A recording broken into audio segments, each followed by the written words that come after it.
Olá meninas, mais uma aula aqui do PLP Suzano e hoje nós vamos falar sobre mulheres na Previdência Social. Quem traz esse tema pra gente hoje é a advogada Luciana Farias. A aula vai ser muito boa, não perca!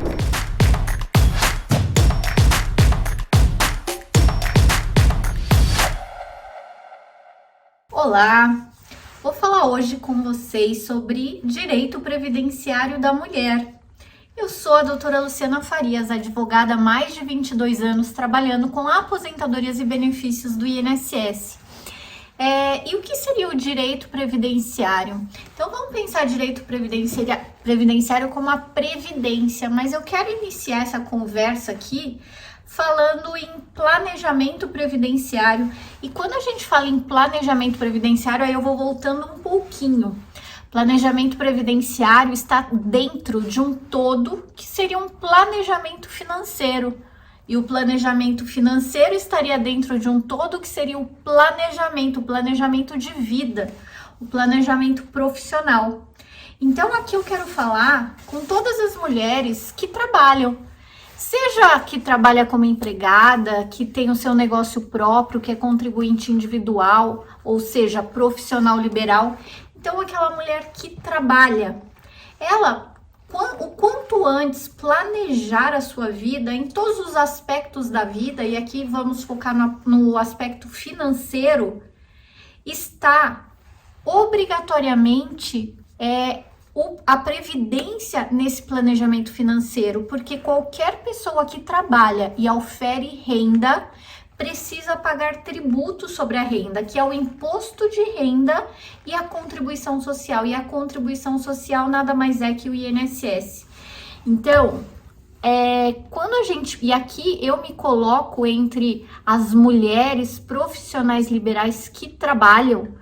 Quando a gente pensa só no nosso trabalho, naquilo que a gente ama fazer, naquilo que a gente ama entregar para o outro, por exemplo, eu sou advogada, eu amo o que eu faço e por muitos anos eu pensava apenas na entrega para o meu cliente. Isso é importante?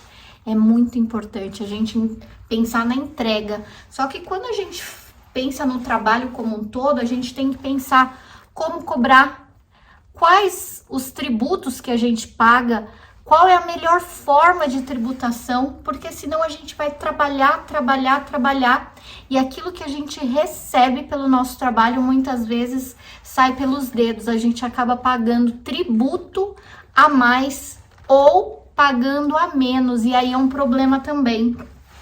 Porque quando a gente paga tributo a menos, a gente pode cair na malha fina. E aqui eu vou falar com as profissionais liberais.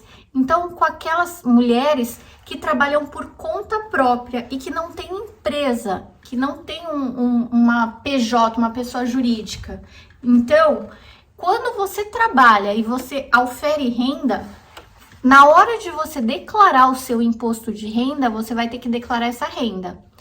E aí, quando declara o imposto de renda, você sabia que as informações se cruzam? Todas as informações de renda que você recebe já vai estar lá na Receita Federal, porque você recebeu aquela renda. E aí é onde vem a questão. Quem ofere renda é porque trabalhou e aí tem que pagar a contribuição social, que é o INSS.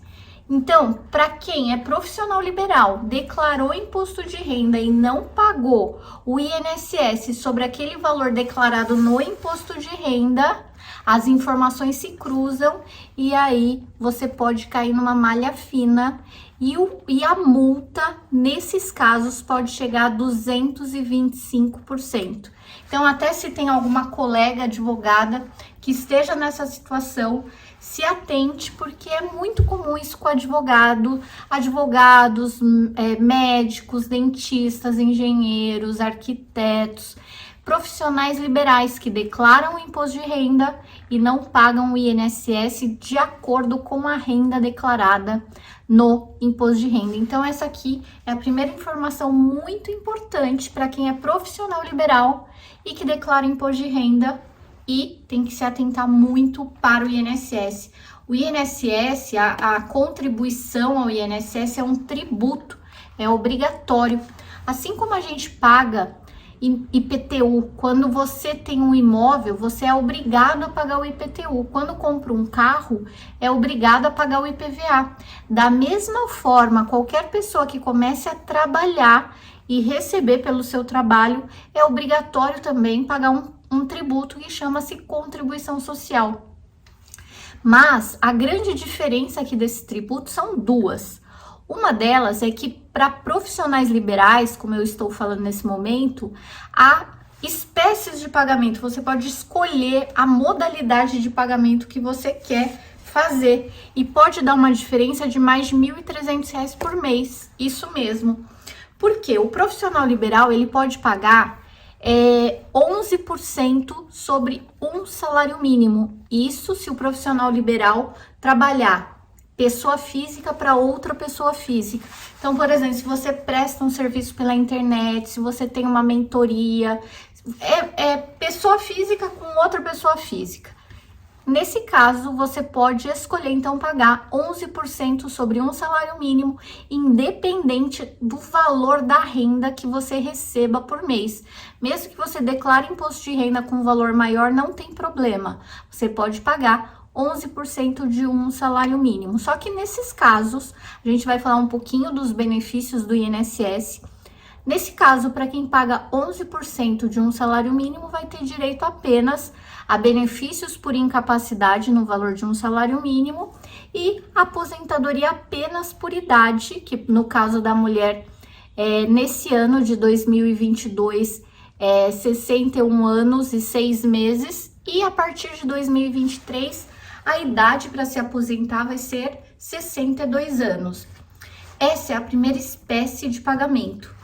A segunda espécie que a pessoa pode escolher a pagar a contribuição social, sempre falando nesse momento quando uma pessoa física está trabalhando para outra pessoa física.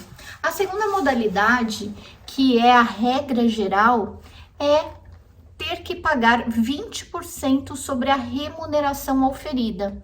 Então, vamos supor que você recebeu R$5.000 naquele mês pelo trabalho que você fez. O valor a pagar para o INSS é 20% sobre R$5.000, que daria R$1.000 por mês. Então, olha a diferença. Se você tem a opção de pagar 20% sobre R$5.000 ou pagar 11% de um salário mínimo, que nesse ano é R$ 1.212. Então, a diferença por mês é muito grande. Ah, mas você já vai escolhendo assim, já vai pagando de uma forma ou de outra? É aí que é a importância do conhecimento. Porque há casos que, sim, muitos casos compensa já pagar 11% de um salário mínimo. Outros, e aí eu vou falar alguns casos que vai compensar pagar mais, serão aqueles aonde a pessoa já tem um bom tempo trabalhado, já trabalhou vários anos na sua vida.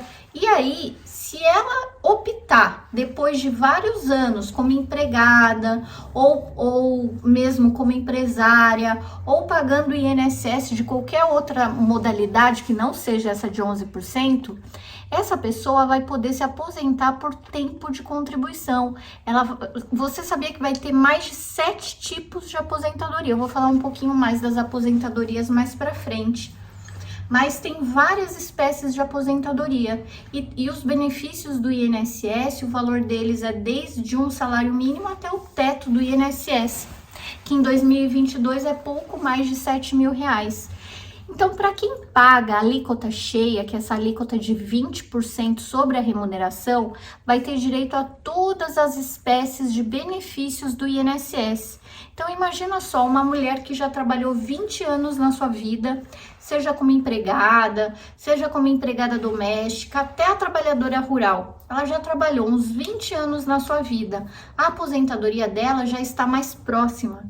E aí ela pode escolher uma aposentadoria que não seja por idade, só lá com 62 anos, porque ela pode ter 20 anos de trabalho e ter 40 anos de idade, um pouco menos até. Se ela começou a trabalhar com 18 anos, 20 anos de trabalho, ela pode ter 38 anos de idade. Para ela esperar até 62 anos de idade, olha o tempo que ela vai ter que trabalhar, o tempo que ela vai ter que esperar para se aposentar. Então, nessa situação que ela já tem um bom tempo de trabalho, optar por pagar 11% de um salário mínimo quer dizer o quê? No momento que uma pessoa faz a opção por pagar 11% de um salário mínimo, ela opta a aposentar apenas com 62 anos, independente do tempo que ela já tenha trabalhado. É como se ela assinasse uma declaração que ela opta por se aposentar apenas por idade e no valor de um salário mínimo. Ela acaba por perder todo esse tempo trabalhado que daria o benefício a uma aposentadoria antes da idade. Ela não perde o tempo, ela perde a opção de uma aposentadoria por tempo de contribuição. E vamos supor que uma pessoa fez a opção de 11% sem saber dessa consequência. Dá para reverter depois? Ou então vamos pensar que uma pessoa está trabalhando, mas naquele momento está passando por uma dificuldade, ela não tem condições de pagar os 20% do que ela ganha no mês. E aí, para não ficar sem pagar, ela paga 11% de um salário mínimo. Pode acontecer isso? Pode. E aí é possível no futuro reverter uma situação dessa. Mas sempre quando a gente vai reverter alguma coisa, a gente acaba tendo um prejuízo. Mas é possível sim reverter. Vamos supor que a pessoa estava pagando e não sabia. E aí a gente faz a conta, é matemática. Chega na hora da aposentadoria, muitas coisas é matemáticas para ver o que compensa. Compensa pagar a diferença? A diferença seria o quê? Então, pagou 11% de um salário mínimo e se essa pessoa tem direito a uma aposentadoria antecipada, ela teria que pagar a diferença de 11% de um salário mínimo para 20% desse mesmo um salário mínimo. Então, esses 9% de diferença, essa pessoa pode pagar de diferença, mas esses 9% vai ser com juros e correção monetária. E aí é onde tem que ver se compensa ou não. Isso tudo é possível fazer através de um planejamento de aposentadoria. Então, eu falei no início essa importância de planejar. Sempre quando a gente planeja alguma coisa, é como a gente pegar a estrada certa. Você sabe onde você vai, você sabe onde quer chegar. Agora imagina se você sabe onde quer chegar, só que você não coloca o seu Waze, você não coloca o seu Waze e tenta ir por imaginação. Imagina quando não se tinha o GPS antes, era o que acontecia com a gente. Quantas vezes eu me perdi por aí porque eu não tinha o GPS na mão, eu não tinha o GPS no meu celular. O planejamento é o nosso GPS. A gente sabe para onde quer ir. Eu quero me aposentar. Quando chegar com 55 anos, eu quero me aposentar. Não necessariamente porque eu vou parar de trabalhar, mas porque eu quero já ter uma renda, eu quero diminuir o meu ritmo de trabalho. Ou pode ser que a pessoa queira parar de trabalhar mesmo, o que é mais difícil hoje em dia, porque os valores da aposentadoria acaba que a pessoa aposenta e tem que continuar trabalhando porque aquele valor da aposentadoria não dá para a sobrevivência das pessoas. Mas o importante aqui é pensar em planejamento, isso daí para todas as áreas da nossa vida.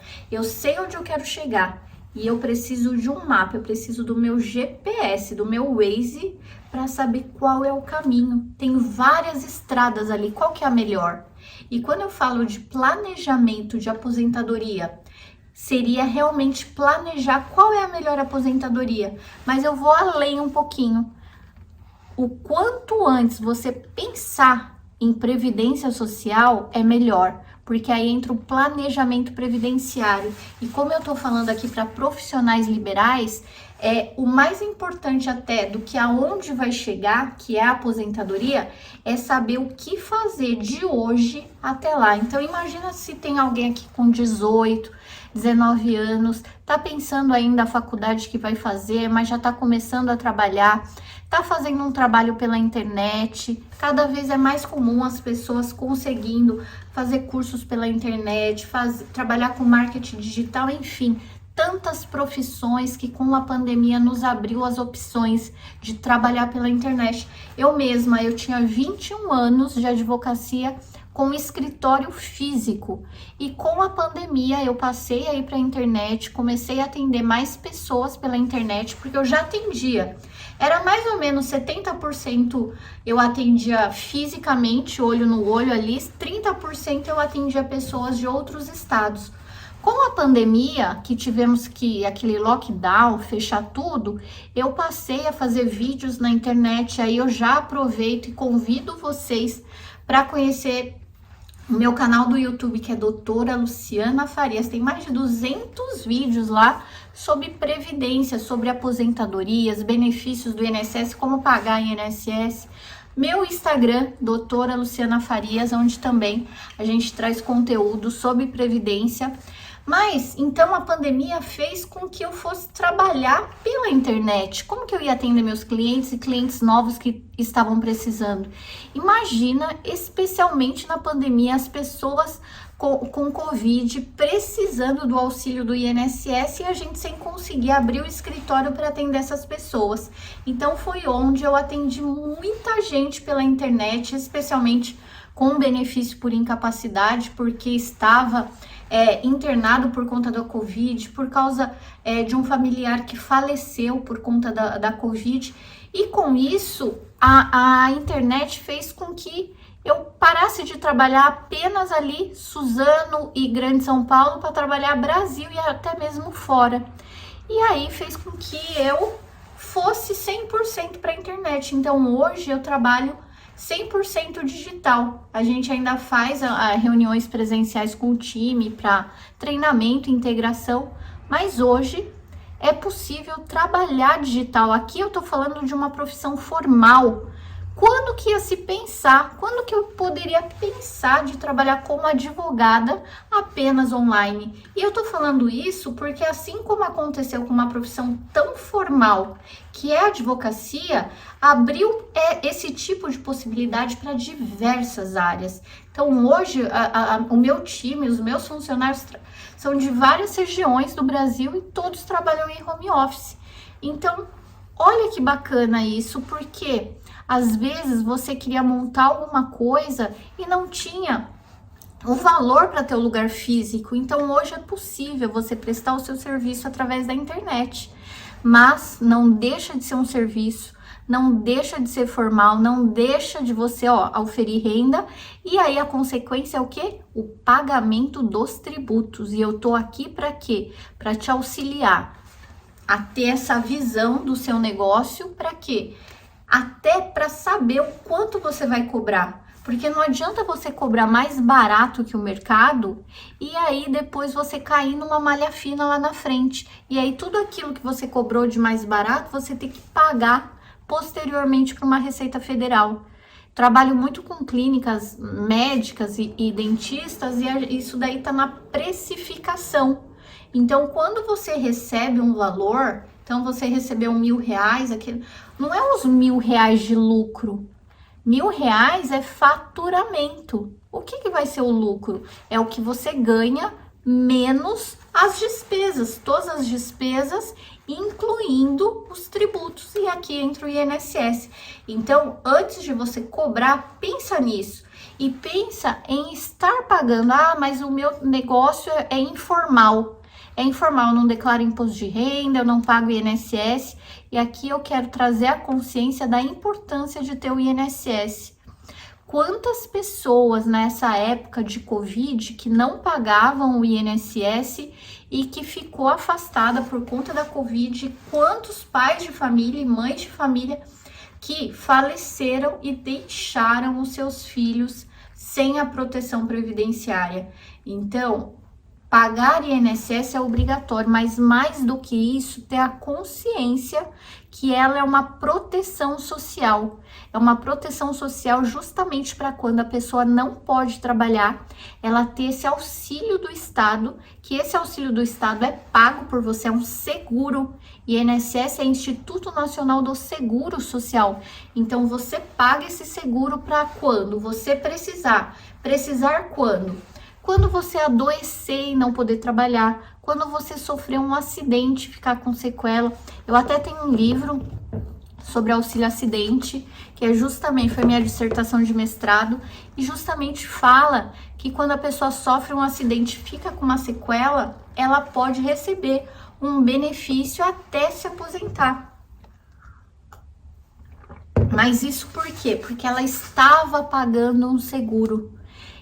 E ao pagar esse seguro, ao pagar o INSS, se ela completar a idade de se aposentar, ela vai receber aposentadoria. Então, da mesma forma que o IPTU, que trabalhou, que comprou um carro, comprou uma casa, tem que pagar o IPTU, trabalhou, tem que pagar o INSS. Mas a segunda importância é que o quê?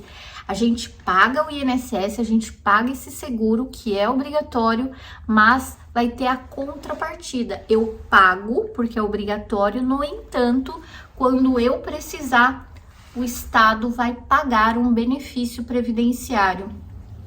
E aí, eu quero passar aqui para os benefícios. Eu falei então com vocês dessa obrigatoriedade de pagar o INSS para todos aqueles que trabalham. E terminando essa parte da contribuição, pagar INSS é obrigatório para quem trabalha. No entanto, há uma forma de pagar INSS que é para quem não trabalha, seja o estudante, seja a dona de casa, seja para você que trabalha informalmente. É possível pagar o INSS como segurado facultativo. O segurado facultativo é justamente aquele que não trabalha formal e queira fazer parte desse seguro. Seja porque você pode começar a pagar para o seu filho, ou você trabalhou muito tempo e está desempregado. E aí, para completar o tempo para aposentar, paga-se como segurado facultativo. Seja qualquer dessas espécies de pagamento do INSS, aí passa-se o direito aos benefícios. Aposentadorias do INSS não é tudo igual. Então é muito importante, eu sei que eu tô falando para mulheres aqui que são peças-chave na sociedade, que levam as informações que passamos aqui para outras pessoas, para outras mulheres, para famílias. Isso aqui é muito importante. Quando a pessoa está no momento de aposentar, muitas vezes ela entra ali no Google. Hoje, quando a gente entra no Google, tem informação de tudo quanto é jeito. É muito importante saber a fonte de onde você pega aquela informação. E quando se trata de benefício do INSS, é muito importante que não vá lá e apenas dê entrada na aposentadoria. A aposentadoria é coisa séria, é muito importante. A gente trabalha a nossa vida toda para chegar no momento que a gente vai receber aquele direito que é nosso por a gente ter trabalhado e pago o INSS e contribuído por anos e anos da nossa vida. Então, quando a gente for receber o nosso direito, a gente tem que receber o nosso direito de forma correta. A gente tem que receber a aposentadoria que é correta para nós. E para cada uma de vocês vai ter uma aposentadoria diferente. São mais de 7 tipos de aposentadoria, mas cada uma de vocês tem um histórico laboral diferente. Cada uma trabalhou num local diferente, num período diferente, tem uma história de vida diferente. E aí eu quero deixar situações onde pode aumentar o valor da aposentadoria ou antecipar a aposentadoria. Que quando a pessoa entra num site do INSS ou liga no 135, ninguém vai falar isso para ela. Quem vai falar? Sou eu, que vou passar a minha experiência de mais de 22 anos para vocês passarem para outras pessoas. Por quê? E aí vamos começar para essas situações. Pessoas que trabalham na condição de pessoa com deficiência têm a sua aposentadoria antecipada. E aqui eu não estou falando de aposentadoria por invalidez, que hoje chama-se aposentadoria por incapacidade permanente, que é aquela onde a pessoa não pode trabalhar e se aposenta pelo INSS. Não é essa. Aqui eu estou falando de uma deficiência que pode ser leve, moderada ou grave. E a pessoa pode trabalhar. Pensa assim, a pessoa está trabalhando, deu entrada na aposentadoria e essa deficiência tem que se passar por uma perícia, na verdade 2, com o assistente social e com o médico. Então pensa só, ela tá trabalhando e ela sai do seu trabalho para ir lá na perícia para auferir qual o nível da deficiência. Isso é para você lembrar que essa aposentadoria da pessoa com deficiência, a pessoa pode estar trabalhando e mesmo após aposentado, ela pode continuar trabalhando, inclusive na mesma função, porque aqui a gente está falando de deficiência, que pode ser leve, moderada ou grave. E aqui só para ter uma ideia de quanto pode antecipar numa aposentadoria, uma mulher ela pode se aposentar com 24 anos de contribuição e 24 anos de incapacidade moderada. Então, isso quer dizer o quê? Desculpa, não é incapacidade, é deficiência moderada. E quem vai definir essa deficiência vai ser o médico do INSS e vai ser a assistente social. Então, se for uma deficiência leve, a mulher se aposenta com 28 anos de comprovação de tempo de contribuição e de deficiência. A deficiência moderada, como eu falei, são 24 anos. E se for uma deficiência grave, essa mulher vai se aposentar com 20 anos. 20 anos de comprovação de tempo de contribuição e de deficiência. Se ela não completou 20 anos, por exemplo, completou 10 anos, esse tempo vai valer a mais e aí vai antecipar uma aposentadoria por tempo de contribuição. Essa é uma das formas que ela consegue antecipar a aposentadoria. Outra situação é quando trabalha-se com insalubridade ou periculosidade.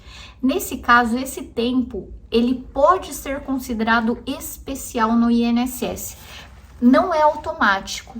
Tem que se pedir um documento em todas as empresas que trabalhou com insalubridade ou periculosidade, que se chama PPP, Perfil Profissiográfico Previdenciário, e fazer essa prova no INSS. E com isso ela antecipa a sua aposentadoria. 10 anos que uma mulher trabalha com insalubridade ou periculosidade e é comprovado o tempo especial no INSS, vai valer 12 anos. Aumenta-se 20% no tempo e com isso ela antecipa uma aposentadoria por tempo de contribuição.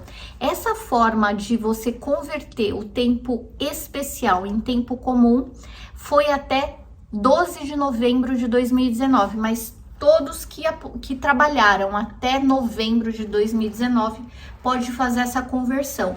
Ou se até novembro de 2019 trabalhou por mais de 25 anos com tempo especial, pode se aposentar na modalidade especial. Outras situações que podem antecipar uma aposentadoria é se trabalhou na roça, se trabalhou rural. Então, como meeira, parceira, se tem... Como que faz a prova disso? Muitas vezes, e muitas vezes trabalhou até como criança. A prova é feita com fotos, com documentos onde conste lá meeira, parceira. Pode ser com documentos da família. Muitas vezes o pai, a mãe aposentou pelo fundo rural. Os documentos do pai e da mãe servem para a filha. Outra situação é quando tinha uma empresa, ou mesmo que era contribuinte individual, ou seja, profissional liberal, e não pagou o INSS por algum período. É possível pagar esse período atrasado e com isso você consegue levar esse tempo pagando agora para uma aposentadoria. Não é automático, tem que verificar se você realmente trabalhou, se você tem, por exemplo, são várias situações de pagamento atrasado. Uma delas é quando você já estava pagando e ficou um período sem pagar. Aí é mais simples, paga o atrasado e esse tempo vai ser considerado na aposentadoria. Agora vamos supor que você trabalhou um período e só começou a pagar o INSS depois de alguns anos. Esse período para trás do primeiro pagamento é possível também regularizar, só que aí você precisa fazer a prova desse período. Eu tô passando aqui bem rápido as situações em que é possível antecipar a aposentadoria, mas para que você tenha a consciência da importância de fazer um planejamento previdenciário ou planejamento de aposentadoria antes de chegar no INSS e dar entrada na aposentadoria, porque você conseguirá muitas vezes antecipar a aposentadoria. Ah, se eu não fizer isso, eu não aposento? Pode aposentar sim. O INSS concede aposentadoria para muitas pessoas, mas o que pode acontecer? Aposentar com uma aposentadoria menor do que realmente tem direito. E aí vai ter que entrar depois com uma revisão. O prazo para revisão são 10 anos. Então é muito importante ter um conhecimento básico para que no momento que você tem que tomar alguma decisão, você procurar um profissional, um advogado especialista em direito previdenciário. E para terminar com vocês, eu quero deixar aqui a informação sobre o benefício assistencial, também conhecido como LOAS. Esse benefício ele pode ser pago tanto para o homem quanto para a mulher acima de 65 anos e que é para aquelas pessoas que não tiveram condições de se aposentar por idade, não completaram os 15 anos de contribuição para se aposentar por idade, que hoje é necessário 15 anos de contribuição. E a idade para a mulher, 61 anos e meio em 2022, a partir de 2023, 62 anos. Essa é da aposentadoria. Não tem os requisitos para se aposentar, pode receber o benefício assistencial. E aí, vai ter requisito idade, o segundo requisito é a renda familiar. A lei diz que a renda familiar para o LOAS é 1/4 do salário mínimo para 4 pessoas que vivam no mesmo, debaixo do mesmo teto e que sejam membros da família. Mas o que eu quero falar aqui com vocês são as exceções da lei. Anota isso, que é muito importante, é de uma legislação nova de 2020 para cá. Se tiver um idoso na casa, o idoso na legislação é aquele acima de 65 anos. Se tiver uma pessoa acima de 65 anos que receba um salário mínimo, seja do LOAS ou seja de aposentadoria do INSS, a renda desse idoso não será computado para a concessão do LOAS de um outro idoso na mesma casa. E ainda, se tiver uma pessoa com deficiência na casa, então tem um filho que já recebe um benefício assistencial. Esse benefício assistencial desse filho não será computado para a renda do pai ou da mãe ou do avô que more debaixo do mesmo teto. Isso é muito importante, porque tem muitas pessoas que deram entrada no LOAS e que foi negado pela assistência social. É importante dar entrada novamente, porque o INSS não vai chamar, nem a assistência social vai chamar para rever aquela decisão anterior. Tem que entrar novamente. E antes de entrar com o LOAS novamente, tem que ir no CRAS e fazer o cadastro de baixa renda. Primeiro faz o cadastro de baixa renda e depois dê entrada no benefício assistencial, se tiver nessas condições. Eu falei aqui do LOAS do idoso e também tem o LOAS da pessoa com deficiência. No entanto, essa deficiência é uma deficiência grave, ela tem que ser bem grave para que tenha acesso. Não tem idade mínima para o LOAS da pessoa com deficiência e também entra nessas exceções quando tem um idoso na casa e que receba um salário mínimo. Então, aqui eu quis dar uma visão geral sobre previdência social e aqui no final um pouquinho de assistência social para que vocês tenham a consciência da importância do INSS, não simplesmente um tributo que tem que se pagar, mas no sentido de planejar. Acabamos de sair, ainda estamos no final de uma época de pandemia, onde muitas pessoas adoeceram e faleceram, e aí a gente verifica a necessidade do planejamento de proteção, que é ter, se eu não puder trabalhar, como que eu vou sobreviver? Eu posso ter um benefício do INSS. Se a pessoa falecer, como ficará os filhos? Pode gerar uma pensão por morte para esses filhos. Então, planejar é o melhor a se fazer. Então, especialmente para quem é profissional liberal ou para quem não está trabalhando, é importante ter essa consciência e ter um planejamento para que você saiba não só quando vai aposentar, mas o que você tem que fazer de hoje até lá. Estou à disposição de vocês, quero agradecer muito o convite de estar falando aqui um pouquinho do meu dia a dia de previdência social. Então, só falando novamente, meu Instagram é doutora Luciana Farias, luciana.farias. Espero vocês lá. Muito obrigado por mais um ano estar com vocês. Um grande beijo.